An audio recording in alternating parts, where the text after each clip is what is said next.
This policy has never worked. The Americans tried it in the 90s. The policies which have worked, let people who make mistakes collapse, let people who are competent take over the assets from the incompetents and start over. Now what's happening is the governments are taking the assets from the competent, giving the assets to the incompetent, and saying, now you compete with the competent. Jim, this is not going to work. I mean, this is madness.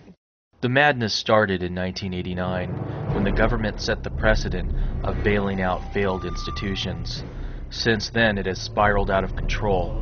Now our government prints trillions to bail out all sorts of private corporations. These companies used excessive leverage to recklessly speculate while paying themselves huge bonuses.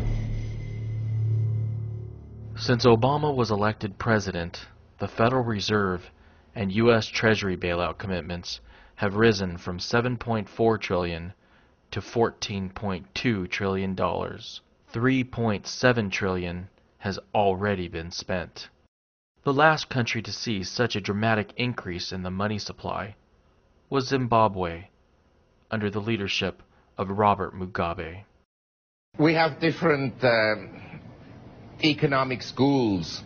We have the Austrian school, the school of rational expectations, monetary schools and so forth. In the US, we have a totally new school, and it's called the Zimbabwe school.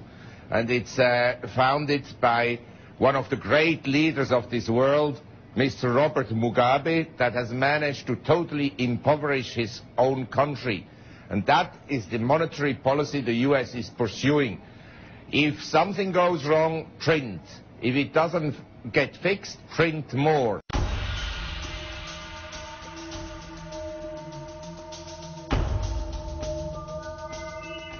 In February of 2006, Robert Mugabe directed the Zimbabwe Reserve Bank to print $20.5 trillion to buy foreign currency to pay off IMF debt. This caused prices of consumer goods to go through the roof, and in May of 2006, the Zimbabwe government announced they would print an additional $60 trillion to pay for a 300% salary increase for the soldiers and policemen. In August of 2006, 3 zeros were chopped off the currency to form a new Zimbabwe dollar. And in June of 2007, $1 trillion of the new currency was printed to pay for a 900% salary increase for the soldiers and policemen. In July of 2007, Mugabe implemented price controls which forced stores to sell goods at government-ordered prices. This led the nation to complete chaos and empty store shelves. Mugabe's solution was to print more money, and in February of 2008, the total Zimbabwe money supply reached $800 trillion. By July of 2008, it cost $100 billion just to buy 3 eggs. In April of 2009, the Zimbabwe currency was officially declared dead and completely worthless. Zimbabweans were forced to transact in gold. If you need cooking oil, you have to exchange with gold. If you need meal, you have to exchange it with gold. If you need soap, you have to change with gold.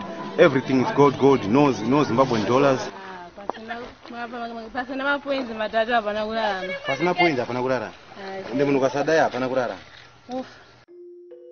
Gold has been universally accepted as real money for thousands of years. Unlike fiat currencies, gold can't be printed out of thin air. Gold is expensive to mine, and its supply will always be scarce. In 1980, the last time the United States had an inflationary crisis like the one we are rapidly approaching, gold prices surged to an inflation-adjusted high of $2,300 per ounce.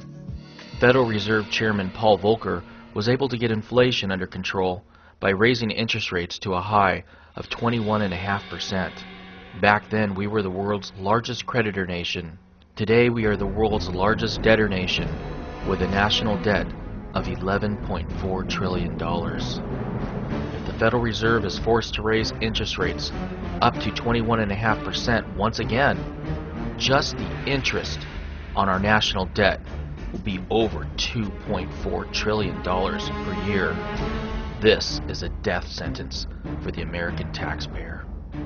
The United States may have an annual GDP of 14 trillion, but more than 70% of it is consumer spending. The only way it will be possible for the United States to pay off its debt is by monetizing it and effectively printing the money out of thin air. The national debt is not our only major problem. Unfunded liabilities for Social Security and Medicare and Medicaid are now $55 trillion. Up until now, the Social Security system has worked like a Ponzi scheme, not unlike the one that was run by Bernie Madoff. Americans with jobs are paying into Social Security to fund those who are receiving benefits. With the retirement of the baby boomers, the Social Security house of cards is coming to an end. Our dollar today is worth 4 cents compared to the dollar of 1913 when the Federal Reserve took charge of it. And if you don't deal with the dollar, there will be no retirement for anybody. We're going to have chaos. And that is why you have to cut spending. That's why we need a new foreign policy. We need to tie the people over here in this country, the people who are dependent, but we need to let the people get out, whether it's Social Security or medical care or education. The Constitution doesn't advise that we do any of that anyway. That's the only way we can solve the problem.